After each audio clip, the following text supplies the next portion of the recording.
நீங்கள் அரச குருக்களின் திருக்கூட்டத்தினர், தூய மக்களினத்தினர், உங்களுடைய அழைப்புக்கேற்ப ஒழுகுங்கள் என்று இன்றைய முதல் வாசகத்தின் வழியாக புனித பேதுரு நம் ஒவ்வொருவருக்கும் அழைப்பு விடுக்கின்றார்.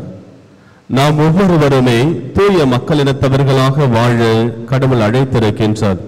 காரணம், கடவுள் தூயவராக இருக்கின்றார், நாமும் தூயவராக இருக்க வேண்டும். ஆண்டவர் இயேசு கிறிஸ்து சொல்வது போன்று மத்தேயு நற்செய்தி 5வது அதிகாரம் 8வது வசனத்திலே, தூய்மையான உள்ளத்தோர் பேறு பெற்றோர், ஏனெனில் அவர்கள் கடவுளை காண்பார்கள். தூய்மையான உள்ளத்தோர் பேறு பெற்றோர், ஏனெனில் அவர்கள் கடவுளை காண்பார்கள். காரணம், மனிதர்களுக்கு கடவுளோடு சேர்ந்து வாழ வேண்டும் என்ற ஆசை இருக்கின்றதோ இல்லையோ, ஆனால் கடவுளுக்கு மனிதனோடு சேர்ந்து வாழ வேண்டும் என்ற பேராவல் மிக அதிகமாக இருக்கின்றது. கடவுள் மனிதனோடு சேர்ந்து வாழ வேண்டும், மனிதனோடு இருக்க வேண்டும் என்ற அந்த பேராவல் அதிக அளவில் இருக்கின்றது. எனவேதான் தன்னுடைய ஒரே மகனை இந்த உலகிற்கு அனுப்பினார். பெயர் கூட இம்மானுவேல், கடவுள் நம்மோடு இருக்கின்றார் என்று. நாம் கடவுளோடு இருக்க வேண்டும் என்பதை காட்டிலும் கடவுள் நம்மோடு இருக்கின்றார் என்பதுதான் அந்த பெயரினுடைய ஒரு முழுமையான அர்த்தம். இம்மானுவேல், கடவுள் நம்மோடு. ஆக கடவுள் மனிதனோடு இருக்க வேண்டும், கடவுள் மனிதனோடு இருக்க வேண்டும் என்ற அந்த பேராவல் அதிக அளவிலே இருந்து கொண்டே இருக்கின்றது. இயேசுவில் பிரியமான சகோதர சகோதரிகளை, தூய மக்களாக வாழ அழைக்கப்பட்டிருக்கின்ற நாம் எதற்கும் கவலைப்படக்கூடாது. இந்த உலகத்திலே நாம் கடவுளோடு இருக்க வேண்டும், கடவுள் நம்மோடு இருக்க வேண்டும். இந்த உலகத்திலே இந்த சாத்தானுடைய சோதனைகளுக்கு எதிராக எதிர்த்து நாம் போராட வேண்டும் என்றால் இறைவனுடைய ஆசீர்வாதம் நமக்கு மிக மிக அவசியம்.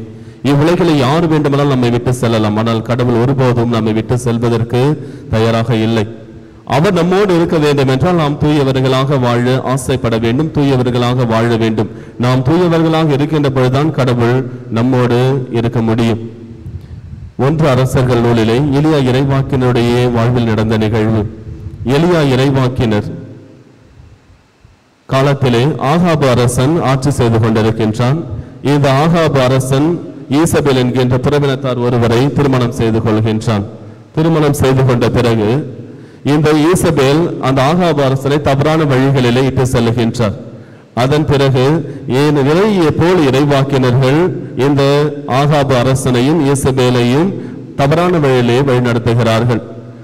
அந்த நேரத்திலே ஆண்டவர் கடவுளுக்காக என்று இருந்த இறைவாக்கினர்கள் ஒவ்வொருவரையும் கொன்று போட்டு விடுகிறார்கள். கடைசியிலே ஒருவர் மட்டும்தான் இருக்கின்றார், எலியா இறைவாக்கினர் மட்டும்தான் இருக்கின்றார்.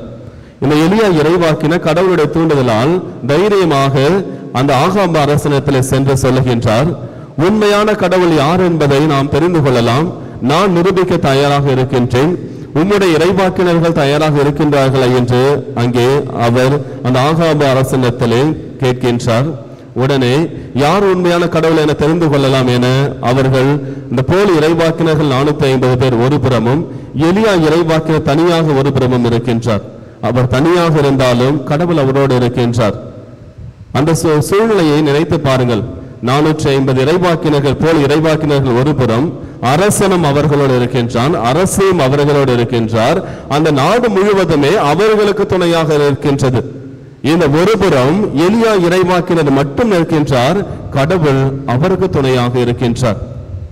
பிறகு அவர்கள் யார் கடவுள் என்று தெரிந்து கொள்ளலாம் என்பதற்காக என்று முதலிலே நீங்கள் ஜெபம் செய்யுங்கள், உங்கள் கடவுளை அழையுங்கள் என்று எலியா இறைவாக்கினர் அந்த போல் இறைவாக்கினர்களுக்கு சொல்லுகின்றார். அந்த போல் இறைவாக்கினர்கள் ஒரு பலிபீடம் அமைத்து அங்கே மாட்டு இறைச்சியை கொண்டு வந்து அங்கே வைத்துவிட்டு அவர்கள் ஜெபிக்க தொடங்குகிறார்கள்.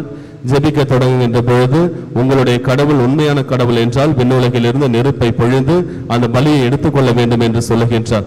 அவர்கள் காலை முதல் மாலை வரை ஜெபித்துக் கொண்டே இருக்கிறார்கள், கூக்குரலிட்டு அழுது கொண்டிருக்கின்றார்கள், நடனம் ஆடுகின்றார்கள், என்னென்னவெல்லாம் செய்கிறார்கள். ஆனால் ஒன்றுமே நடைபெறவில்லை.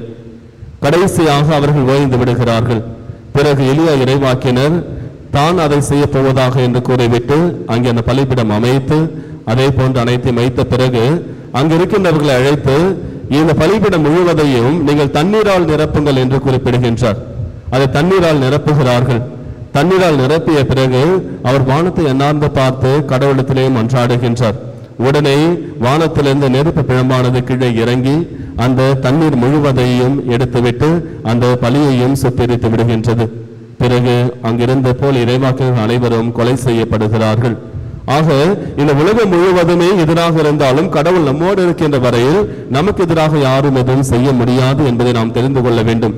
எனவேதான் எலியா இறைவாக்கினர் உயிரோடு இருந்த பொழுது கடவுள் அவரை தன்னோடு எடுத்துக்கொண்டார். ஆக நாம் தூயவர்களாக வாழ வேண்டும் என்பது நம்முடைய நலனுக்காக.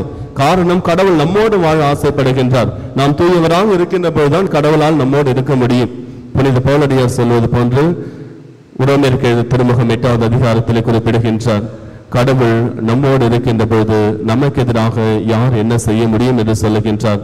இந்த உலகத்திலே கடவுள் நம்மோடு இருக்கின்ற பொழுதுதான் நம்மால் இந்த உலகத்தை வென்று நாம் இறைவனிடத்திலே செல்ல முடியும். இந்த உலகத்திலே நாம் யாரை நம்பினாலும் நம்மை விட்டு சென்று விடுவார்கள். உறவினர்களாக இருந்தாலும் சரிதான், நண்பர்களாக இருந்தாலும் சரிதான், ஏன் பல நேரத்திலே கூட பிறந்த சகோதர சகோதரிகளே சூழ்நிலைகள் மாறும்பொழுது நம்மை விட்டு சென்று விடுகின்றார்கள். ஆனால் இறைவன் மட்டும் எப்போது நம்மோடு இருப்பார், நம்மை பாதுகாப்பார். அதற்கு அவர் எதிர்பார்ப்பது நாம் தூயவர்களாக இருக்க வேண்டும் என்பதுதான். ஆக அழைக்கப்பட்ட நாம் தூயவர்களாக இருப்போம். கடவுளுடைய நெறிக்கேற்ப நாம் வாழ்வோம். ஆமீன்.